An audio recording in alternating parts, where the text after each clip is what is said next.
Alrighty, and welcome back to another video. In this video, as we talked about in the last one, I will be continuing on with the ripple effect in the video game, or in the water system. Now, if you look at if you look right here, there's no water ripples to the character. So what I'll have to do is I will need to get the reference where the character location is within the video game. So, I'm going to go ahead. What we'll need to do on this one is go to where the water system is, and I'll just go ahead and implement this into it. Actually, I'm going to use this on the test. So to go ahead and break those pins to that. Alright. So now, what I'll have to do is actually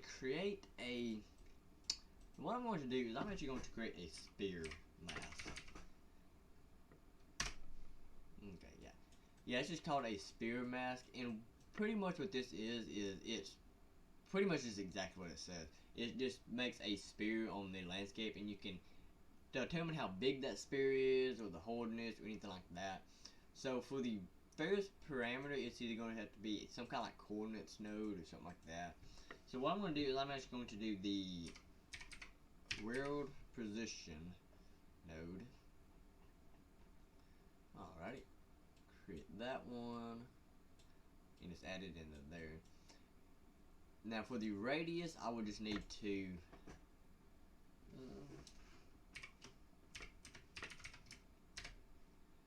I'll just create a parameter and call it player ripples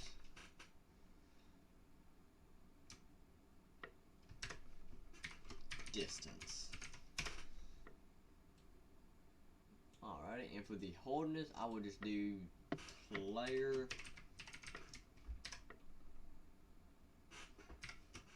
ripples hardness. Alright, and now for the B value. That is going to be the coordinates of where the character is located at. And how I'm going to create this is I will have to put a value into this, but I cannot directly get a reference to a character within a material. So how I'm going to do this is I'm going to go to the materials and textures and go to the material parameter collection, and that is what I'm going to use for that. So I'm going to call this in player location. Alrighty. And a scalar parameter is just one number, but a vector parameter is a series of numbers, which is like x, y, and z. Alright. And as we talked about in one of the previous videos, RGB pretty much stands for x, y, z. But I don't need to do anything with that right now. But so I will create. What can I call this? I'm going to call this player location.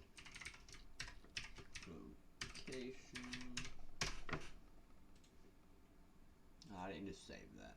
Now that's all we gotta do for that one right there. So I'm going to come over here and click this. I'm just going to drag and drop it into the material right there and just plug it in. And now I'm going to plug this right here directly into the base color. And as you can see right here, you automatically get a error. And the reason for this being is, if you look right here, well actually, because I ain't listed that either, but you'll still get one. And the reason why is because the arithmetic between type float 3 and float 4 are undefined. So basically what this is meaning, this right here is going to be this right here is actually a float 4, meaning the RGB value, but it also gets the alpha value, which makes it a vector 4. And this right here, you can only put a vector 3 into it. So how I'm going to do this is I'm going to take a mask and just go ahead and just put it into the B value, and then add the B. Alright, so that pretty much fixes it, because now it does not get the alpha value, of that. It just gets the RGB values. And now that should be mainly it for that one. Alright. So now what I'm going to do is, now that is all we got to do for that. So now we have to go into the character blueprint that you have set up. Now I'm still using the default character for this. But what I want to do is actually create a, what's this called? Set vector parameter, maybe? Yeah, set vector parameter values. Alright, and for the first one, the collection is going to be the player location that we created. The second one, yeah, the player location, which is the material parameter collection. And then the parameter name is going to be the player location. And for the value, what we will have to get is actually get player location. That's actually not player. It's get actor location.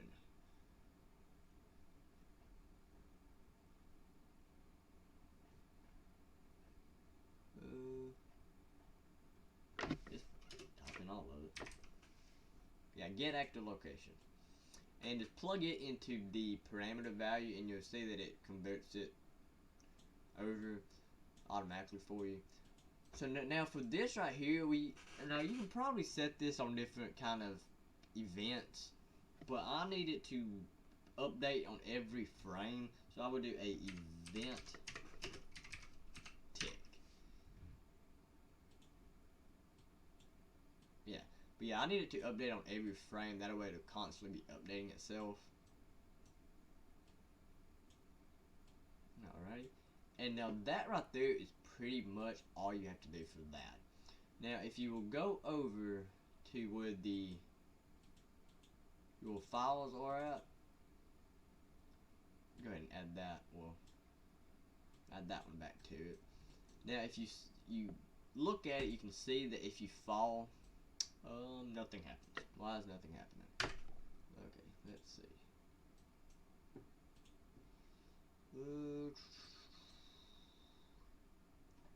Okay, this is why.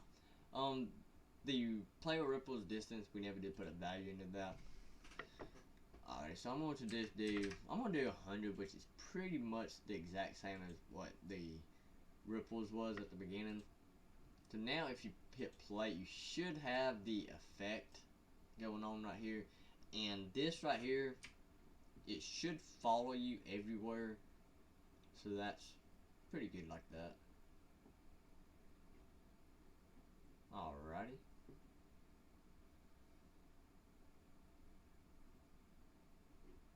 Alright, yeah, that's pretty good out there.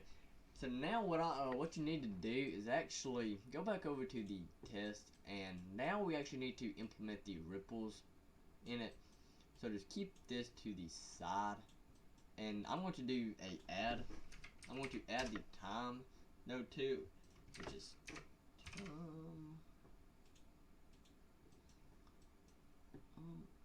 I'm actually going to add the exact same one that we had down here. Only because of this value right here, I want it to be the exact same.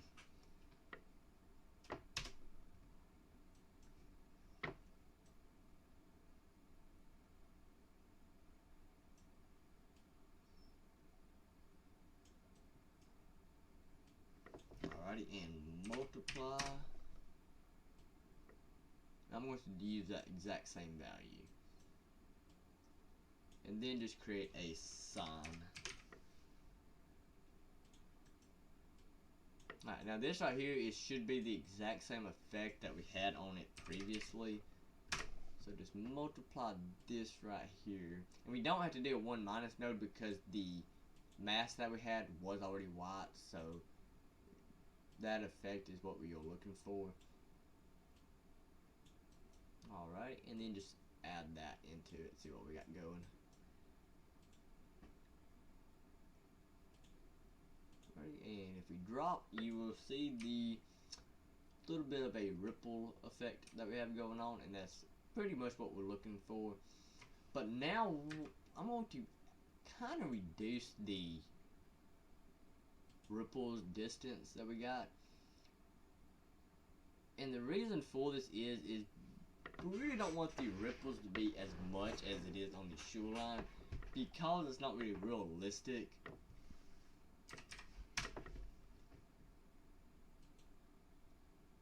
So I'm going to do 50 and see what we got going then. Probably a little too much. So I'm going to add some more. Go to 65. Now we can always change this in our instance too, so it's not that big of a deal right now. Yeah, I think that's pretty good right there. And if you also look, if you walk around and you walk up these stairs, when you get close to being out of the water, the ripples get smaller, and I kind of like that effect. Now, if we're in the water a little bit, it kind of don't affect it, so I might kind of rearrange that a little bit, but for now, that'll be good enough. So, now what we want to do is we want to implement this together.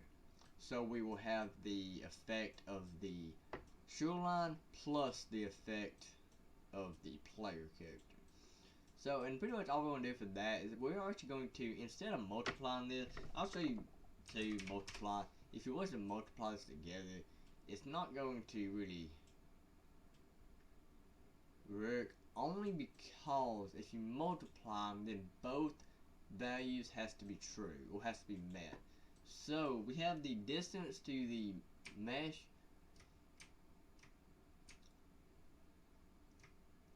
and then we have the player distance, which you can see that right there is not really the effect we want anyway. But if we go close to the thing, then we have the effect that we kind of would want. I mean, it's kind of different, but that's pretty much what you do when you multiply, though, is both things has to be met. So this right here has to be true along with the bottom one, and you really don't want that. You want both of them to be activated all the time. So what I'm going to use that is actually a linear interpolate, which is, yeah, just do a loop, which is linear interpolate. And most people think that you have to have an alpha value plugged into. That is not the case. You don't have to have an alpha value plugged into that. So I'm just going to add those into each other and then do it like that. Alrighty. And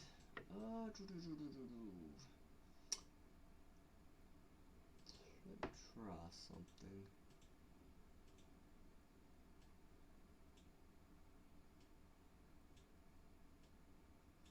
Alrighty, let's see what I did wrong on that.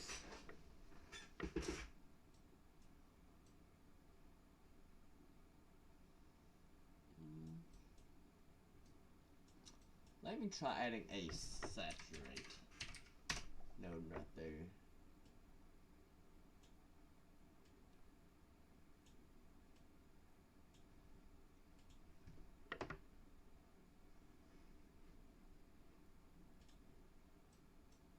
And nothing happened.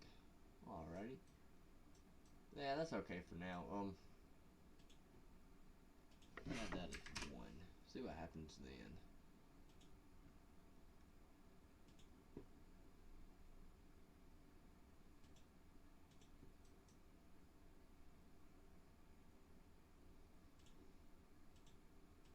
Yeah, I'm gonna do 0.5. Good enough like that anyways.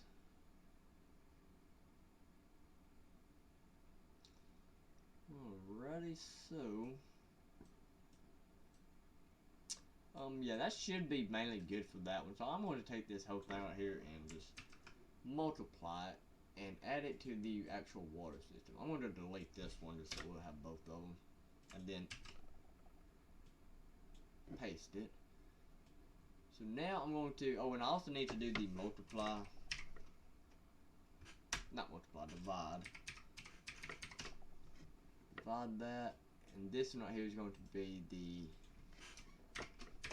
ripples intensity.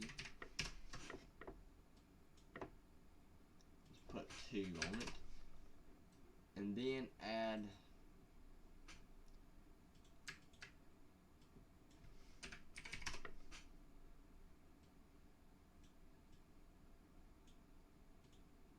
1.33.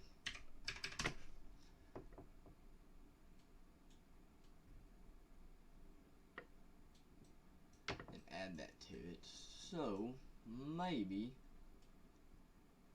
it'll do right.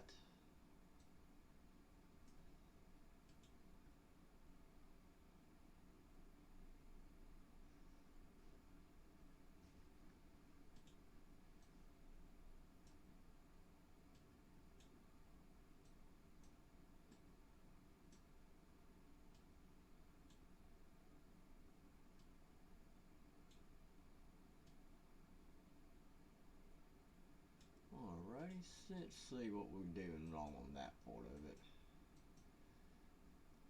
Let's take this right here and just plug it back into it and see.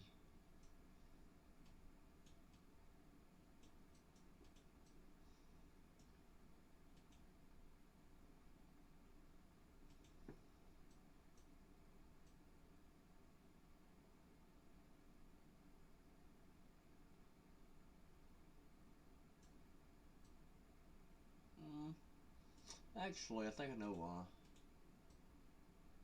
Yep, that's what it is. Okay.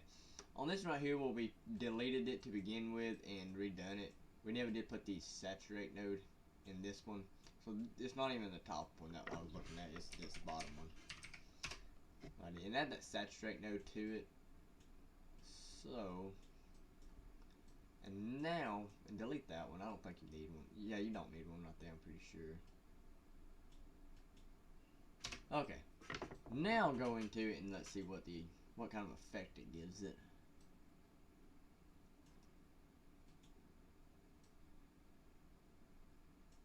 Okay, yeah, that's better right there. So, hit play, and nothing happens. Why is nothing happening?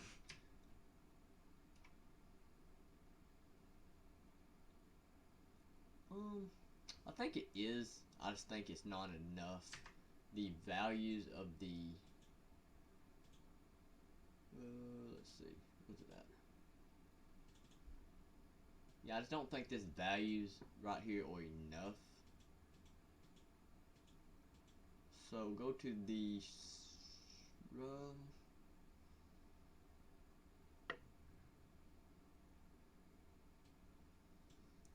the distance. I'll do 100. Test it out again. Yeah, you can see now that the ripples are actually on it. So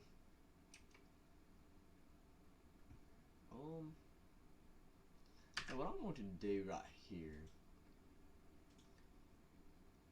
go to where the water system is at.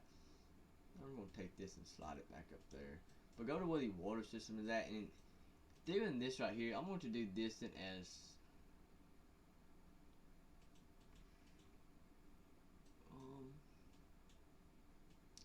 I will add this one to this. I will duplicate that and I will add it up here. That way I can just kind of add the intensity of one and not the other. So for this one right here, I'm going to call this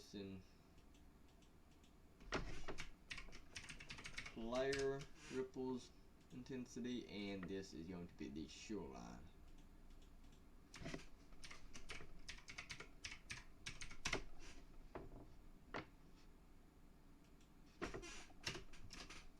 Alrighty, so now that should be good to go. Let it compile and see what we got going for us now. Okay, yeah. So now if we go to this right here, you can see the ripples to the player is not as much as the ripples to the there's not as much as the actual shoreline ripples is, which is kind of the effect too that we do want, but we still want it to be more than that, because you really can't even tell a difference in anything right there. So go to where the water system instance is, and I will just do 1 for those. And for the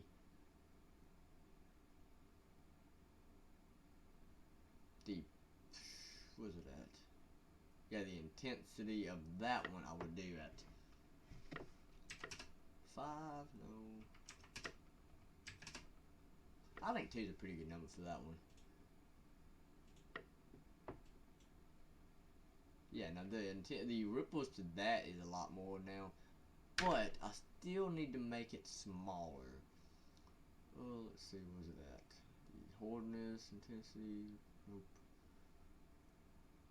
The distance, okay. I would do 65. Let's see what we got going.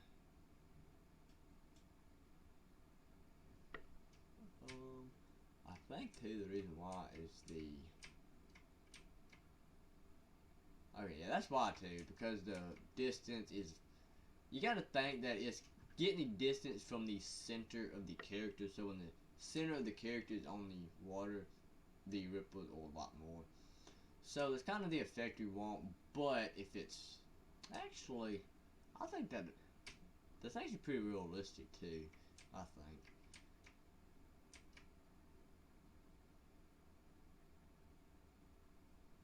Okay, yeah. I think that'll be good enough right there. Because we definitely ain't gonna give off enough ripples to amount for the side of like a wall or something like that. But that is going to be all on this video. I've not yet decided what I'm going to make the next one about. Then again, I might start on a new project because there's not much more we can do to this other than kind of shaping up the parameters and stuff like that, organizing the blueprints. I might do another video on this. I'm not really sure on it, but yeah, I will see y'all in the next one. I'm gonna go ahead and end it here, so I'll see y'all next time.